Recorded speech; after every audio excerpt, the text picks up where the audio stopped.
Hello friends, welcome to Pinch of Samayal. இன்றைக்கி நாம் ரொம்ப ஈஸியாக ஒரு சிக்கன் குழம்பு எப்படி செய்யலாம்னு பார்க்கலாம் வாங்க.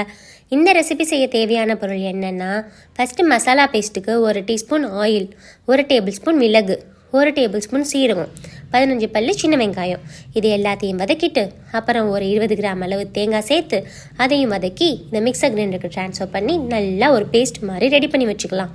தென் குழம்பு ப்ரிப்பரேஷனுக்கு ஆயில் 2 டேபிள் ஸ்பூன், கடுகுளுந்து 1 டீஸ்பூன், கொஞ்சமாக கருவேப்பிலை, சின்ன வெங்காயம் 10 பல்லு, இஞ்சி பூண்டு 1 டேபிள் ஸ்பூன், தக்காளி 3, உப்பு தேவையான அளவு, chicken 1/2 kilo, chilli powder 1 table spoon, chicken குழம்பு மசாலா 3 டேபிள் ஸ்பூன். ஃபஸ்ட்டு நாம் கொஞ்சமாக ஆயில் விட்டுட்டு அதில் கடுகுளுந்து கருவேப்பிலை போட்டு அது வெடித்ததும் 10 பல்லு சின்ன வெங்காயம் நறுக்கி வச்சுருக்கோம்ல, அதையும் சேர்த்துக்கலாம்.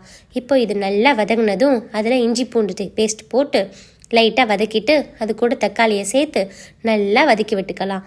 இப்போ இதில் தேவையான அளவு உப்பு சேர்த்து சிக்கனையும் ஆட் பண்ணிவிட்டு இதில் மிளகாத்தூள், சிக்கன் குழம்பு மசாலா 2ஐயும் சேர்த்து இது வேகிற அளவுக்கு தண்ணி விட்டு மூடி போட்டு வச்சுக்கலாம். கடைசியாக இதில் அரைச்சி வச்சுருக்க பேஸ்ட் ஊற்றி கூடவே கொஞ்சம் தண்ணியும் விட்டுட்டு நல்லா கொதிக்க விட்டு இறக்கிடுங்க. அவ்வளோ தாங்க, சூப்பராக ஈஸியாக சிக்கன் குழம்பு ரெடி பண்ணியாச்சு. இதை ரைஸோட சேர்த்து சாப்பிட்டுட்டு எப்படி இருக்குன்னு சொல்லுங்கள். கண்டிப்பாக இந்த ரெசிபி ட்ரை பண்ணிவிட்டு கமெண்ட்ஸில் சொல்லுங்கள். இந்த வீடியோ பிடிச்சிருந்தா லைக் பண்ணி ஷேர் பண்ணுங்கள். சேனலை இதுவரை சப்ஸ்கிரைப் பண்ணாதவங்க சப்ஸ்கிரைப் பண்ணி பெல் ஐக்கானையும் கிளிக் பண்ணிக்கோங்க.